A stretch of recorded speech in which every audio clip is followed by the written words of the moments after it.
నేను అరుణానందగిరి. ఇక ఇప్పుడే పిట్టలు వచ్చినాయని చూద్దామని వచ్చినా మళ్ళీ వెళ్ళిపోయినాయి. ఇప్పుడైతే బ్రేక్ఫాస్ట్ చేసుకుందాం రండి. మరి నేను అరుణానందగిరి పాలు పెట్టిన. ఇంకా ఇప్పుడైతే మనం దోశలోకి కారం దోశ అని చేసుకోవచ్చు. చూడండి, జీలకర్ర దోశలోకి దోశ వేసిన తర్వాత పేస్ట్ లాగా ఇది అప్లై చేసి మళ్ళీ చట్నీ వేసుకొని తినడం, లేకుంటే ఇట్లయినా ఉల్లిపాయలు వేసుకొని తిన్నా కూడా బాగానే ఉంటుంది. దానికోసం ఈరోజు మన దగ్గర పండు మిర్చి ఉన్నాయి కాబట్టి ఇది ట్రై చేద్దామని చూస్తున్నా. ఇక చూడండి, 4-5 వెల్లుల్లిపాయలు మంచి కారంగా ఉంటుందని చెప్పచ్చు. ఇది అంతే కారంగా ఉంటుంది. అయితే ఇది మనం దోశ పైన అప్లై చేసి కొన్ని ఉల్లిపాయ ముక్కలు కూడా కట్ చేసి పైన వేసుకొని నెయ్యి వేసుకొని తినచ్చు, లేకుంటే మామూలుగా నూనెతోటైనా తినచ్చు. ఉప్పేద్దాం. ఇట్లా ట్రై చేస్తున్నా ఈరోజు. ఇక ఎప్పుడు ఒక రకం కాకుండా ఇట్లా కూడా ట్రై చేద్దామని ఈరోజు అయితే ఇట్లా చేస్తున్నా. చట్నీ కూడా ఉంది. ఇక ఇప్పుడు మిక్సీ చేద్దాం. పాలైన స్టవ్ బంద్ చేద్దాం. అమ్మటి స్మెల్ అయితే వస్తుంది. జీలకర్ర వెల్లుల్లిపాయలు ఉన్నాయి కదా, సూపర్ ఘాటు ఉంది. ఇక దోశ వేసి దాని మీద అప్లై చేద్దాం. భలే కారంగా ఉంది. నెయ్యి వేసుకొని తింటే బెటర్. మనం దోశ మీద నూనె వేస్తాం కదా, లేకుంటే ఇంకా బటర్ అయితే ఇంకా సూపర్ ఉంటుంది. కారం ఉంటుంది కదా, బటర్ వేస్తే ఇంకా సూపర్ అవుతుంది. ఇదొక వెరైటీ అంతే. దోశ మీద అప్లై చేసుకుందాం. దోశ వేసుకుందాం. ఇక్కడ ఉల్లిపాయలు కూడా కట్ చేసి పెట్టినా. ఇంతకుముందు మనం మీరం చేసుకున్నాం కదా, చాలాసార్లు మనకు టీవీలో చూపిస్తారు కదా, అక్కడ చూపిస్తా. ఇది మన దోశలు వేసే షాప్స్ ఉంటాయి కదా, అక్కడ వాళ్ళు వేసేటప్పుడు చూసిన. ఈరోజు మన దగ్గర పండు మిర్చి ఉన్నాయి కదా, ట్రై చేద్దామని అనిపించింది. వాళ్ళు పండు మిర్చి వేసి అన్నీ ఇట్లా వేస్తూ ఉంటారు.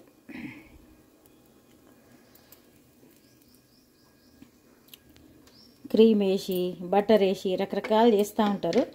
కానీ ఈరోజు మన దగ్గర పండు మిర్చి ఉంది కాబట్టి నేను పండు మిర్చితోటి ట్రై చేస్తున్నా. ఇక ఇప్పుడు దీనిపైన మనం తయారు చేసుకున్న జీలకర్ర వెల్లుల్లిపాయలు, అది పండు మిర్చి కొద్దిగా గిన్నెలకు తీసుకొని కొంచెం లూజ్ చేసిన, ఎందుకంటే వేరే దాంట్లో ఉంది ఖరాబ్ కాకుంటుంటుందని. ఇప్పుడు జీలకర్ర పండు మిర్చి వెల్లుల్లిపాయల పేస్టు ఇది టోటల్గా ఇట్లా అప్లై చేయాలి. మళ్ళీ మనకు చట్నీ కూడా ఉంటుంది. కావాలంటే మీకు ఇట్లా తినచ్చు టోటల్ వేసుకొని. కొందరికి ఎక్కువ నచ్చకపోతే చట్నీ కూడా వేసుకోవచ్చు. కారం ఎట్లా ఉంటుందో తెలియదు కాబట్టి ఫస్ట్ టైం కొంచెం మంచి కారంగానే ఉన్నది. అంటే కొన్ని మిర్చి ఎక్కువ కారం ఉండవు కదా, ఇది బాగా కారంగా ఉంది. కొంచెం దోశ కాలడం స్టార్ట్ అయిన తర్వాతనే ఇది రాయాలి, లేకపోతే హోల్స్ పడతాయి. అందుకని చెప్తున్నా. దోశ కింద కాలింది అనుకున్నప్పుడు అప్లై చేయాలి. ఓకే, ఇప్పుడు ఆనియన్స్ వేద్దాం. ఆనియన్స్ వేసిన తర్వాత కొద్దిగా ఆయిల్ వేసి అప్పుడు మనం మళ్ళీ దోశను చట్నీతోటి సర్వ్ చేసుకుంటే సరిపోతుంది. ఇక్కడైతే నాకు పండు మిరం కారం ఎక్కువ అవుతుందేమో అని మనం లైట్గానైతే అప్లై చేసిన. నెక్స్ట్ దానికి ఇంకా చూద్దాం. ఇట్లా టోటల్గా మీకు చూపించాలంటే ఇట్లా ఫుల్గా అప్లై చేసి చూపిస్తే సూపర్గా అనిపిస్తుంది. కానీ అది నోట్లో పెట్టలేకుంటుంటే ఇక కష్టం కదా, అందుకని అయితే ఇట్లా చూపిస్తున్నా. మరి నేను ఎక్కువ మనం తినేటివే చూపిస్తా. ఏదో ఒట్టిగా వీడియోస్ కోసం ఏదో ఒక చూపించి తినరాకపోతే పక్కకు పెట్టి అట్లా చేయ. కంపల్సరీ నేను తిన్నదే మీకు చూపిస్తా. మళ్ళీ వచ్చినాయి పిట్టలు. మన బ్రేక్ఫాస్ట్ టైంకి అవి కూడా అక్కడ వరిధాన్యం తినడం, నైవేద్యాలు తినడం ఇట్లా తింటూనే ఉంటాయి. ఇక ఫోల్డ్ చేద్దాం. ఇది కొంచెం ఇంకా మంచిగా కారంగా తినే వాళ్ళకి మంచిగా కలర్ఫుల్గా వేసి ఇవ్వచ్చు.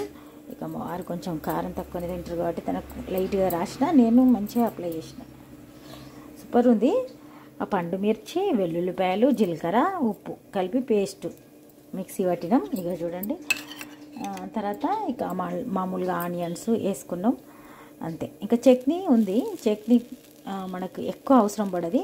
కొందరికి మొత్తమే అవసరం లేకుండా ఇట్లా తినచ్చు. దీని మీద బటర్ కూడా వేసుకోవచ్చు, కొంచెం తురిమి అట్లా కూడా తినచ్చు.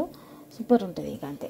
నేను ఆల్రెడీ ఒకటి తిన్నా, మళ్ళీ ఇంకొకటి వేసుకున్నా, కానీ షూట్ చేసుడు మర్చిపోయినా. పిట్టలు వచ్చినాయని చూసిన మొబైల్ ఆడబెట్టిన. ఇగో చట్నీ కూడా వేసుకున్నా. మళ్ళీ వచ్చింది. సూపర్గా ఉంది కర్రీ. కారం పండుమిర్చి కారంతో వేసుకున్నాం కదా. ఎప్పుడైనా కారంగా తినాలనుకున్న వాళ్ళకైతే సూపర్గా నచ్చుతుంది.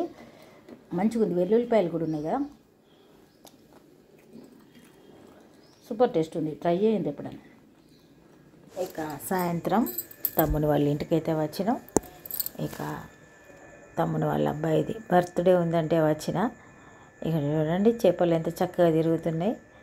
అసలు మనం కొంతసేపు నడిస్తేనే అలసిపోతాం. అట్లాంటి చేపలు అసలు రాత్రి లేదు పగల లేదు తిరుగుతూనే ఉంటాయి కదా. కొంతసేపు చూసిన. మొత్తానికి ఈరోజైతే తమ్ముని వాళ్ళ కొడుకు ఆర్నవ్ బర్త్డే.